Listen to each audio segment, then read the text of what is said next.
ছবিই তো তুলবো। Hey guys, welcome back to my channel. কেমন আছো তোমরা সবাই? আশা করছি খুব ভালো আছো, আর আমরা তিনজন অনেক ভালো আছি। আজকে এসেছি দীপার দিদি বাড়িতে, আর এসে বিকালে একটু ঘুরতে বেরিয়েছি। একটা মাঠ, মানে সরি একটা রাস্তার দু সাইডে মাঠ, সব সর্ষে লাগিয়েছে। এত ভালো লাগছে এখানে এসে, কি বলবো। আমাদের বাড়ির পাশেও আছে এরকম সর্ষের মাঠ, কিন্তু আমাদের সেরকম একটা যাওয়া হয় না।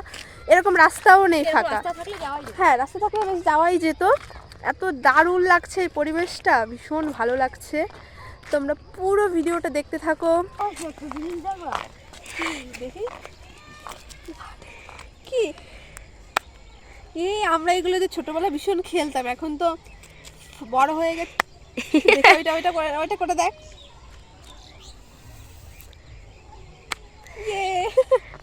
আগে ভীষণ এগুলোতে আমরা ভীষণ খেলা করতাম, এখন তো বড় হয়ে গেছি, এসব নিয়ে খেলি না।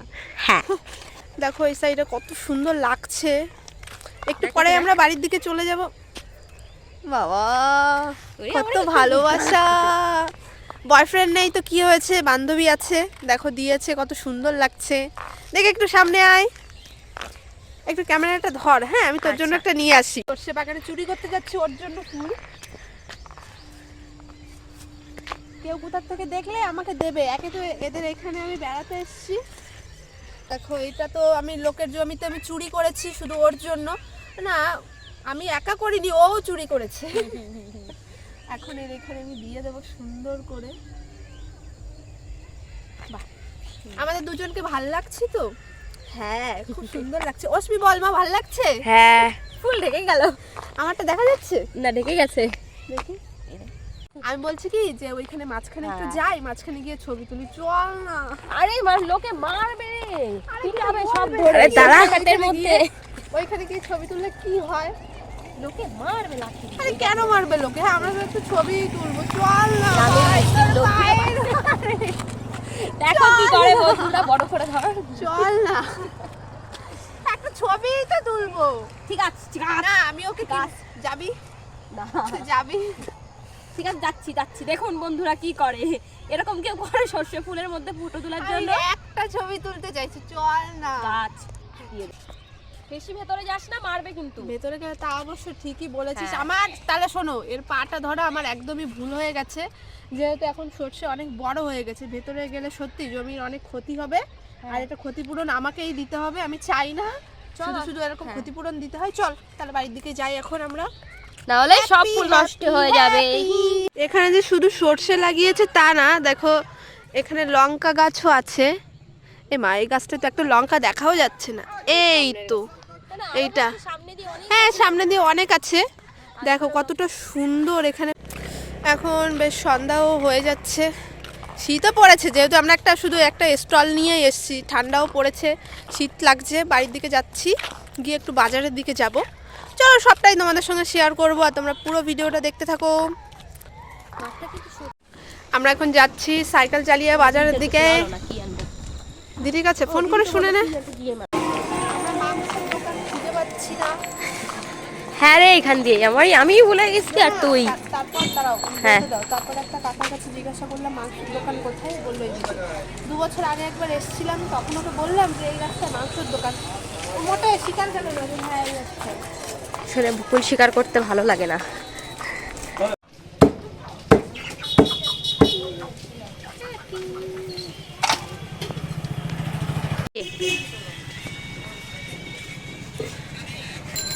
এটা হচ্ছে আমার বুলেট। এখন আমি বুলেট নিয়ে বেরোবো।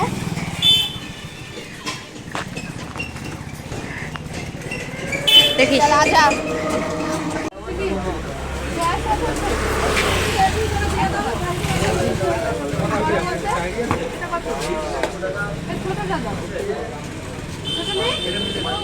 এটা নেবো, অনেকটা বড় হয়ে যায় না? বাড়িতে আরো 3 প্যাকেট চাউমিন থাক, তাহলে নিয়ে নে ওইটা। চাউমিন মশলা একটা দিলে হয়ে যাবে না? হ্যাঁ, হয়ে যাবে। দুটো নেই, কম পড়ে যাবে মনে হয়। দুটো, কারণ কি ওর সঙ্গে অনেক কিছু যাবে তো। হ্যাঁ, কিন্তু সয়া সসটা এটা বেশি বড় হয়ে যাচ্ছে। হোক। হবে না? এই নাও দিয়ে দাও। কত হচ্ছে? বাজারে আসার সময় দেখলাম এই কাকিমাটা খাসির চর্বির ঘুগনি বিক্রি করছে, ভাবলাম যাওয়ার পথে খাবো। 1 প্লেট নিয়েছি, দুজন এখানে খাচ্ছি, সত্যিই ভীষণ টেস্টি ছিল। আর এখন আমরা খেয়ে যাব বাড়ির দিকে। আজকে আমি দীপা না, আমি একাই চিকেন চাও বানাবো। তার জন্য এই যে বাজারে তো গেলাম, তোমাদেরকে তো দেখালাম। চিকেন এনেছি। চুপ কর সোনা, একটু চুপ কর। এই চিকেনটাকে ম্যারিনেট করেছি। এই যে চাউমিন আর এই যে সব রকমের সবজি আমি কেটে নিয়েছি। আর এখন আমি রান্না করব। এখন দেখা যাক কতটা ভালো আমি রান্না করতে পারি। এতটা কনফিডেন্সের সঙ্গে আমি বলেছি যে রান্না সেই হবে। আমি কোনোদিন মানে চিকেন চাউটা বানাইনি, এগ চাউটা করেছি প্রচুর। দেখা যাক কি করি। সাইডে দিদি এই যে পিঠে বানিয়েছে, এখন আমরা পিঠে খাবো। এই পিঠেটার নাম কি জানো? পিঠে বাই চুষি পিঠে, দুধপুলি বা যাই হোক, না দুধপুলি যাই হোক আমাদের ভাষা এটাই বলে। আর এই যে এখন চিকেনটাকে আমি এখন একটু ফ্রাই করে নিচ্ছি।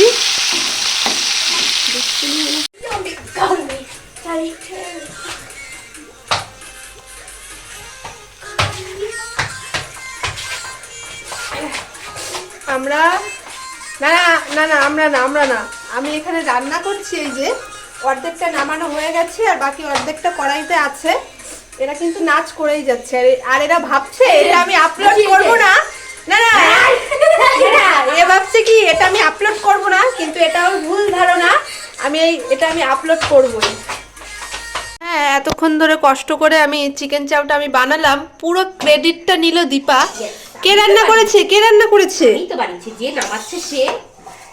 দেখো বন্ধুরা, এর কথাবার্তা শোনো, যে নামাচ্ছে সে। অবশ্যই। না অশ্মি বলো, কে রান্না করেছে? তোমার দীপা মাসি না বিনা মাসি? দীপা মাসি রান্না করেছে। দেখেছো বন্ধুরা? দেখি জ্যোতির কাছে জিজ্ঞাসা করি, জ্যোতি কে রান্না করেছে, বিনা মাসি না দীপা মাসি? দীপা মাসি। তাহলে দেখো, না বাচ্চাগুলো মাসির মতো একদম শয়তান হয়ে গেছে। না বাচ্চারা কখনো মিথ্যা কথা বলে না। হ্যাঁ, আমি এখানে রান্নাটা করলাম, ক্রেডিটটা পুরো নিল দীপা। এবার আমি খেয়ে বলবো ভালো হয়নি, যেহেতু এটা দীপা রান্না করেছে। ঠিক আছে, আমি তো জানি আমি কি। হ্যাঁ, ও জানে যে ও কি। পুরো একদম রানু মণ্ডলের মতো ডায়লগটা দিল।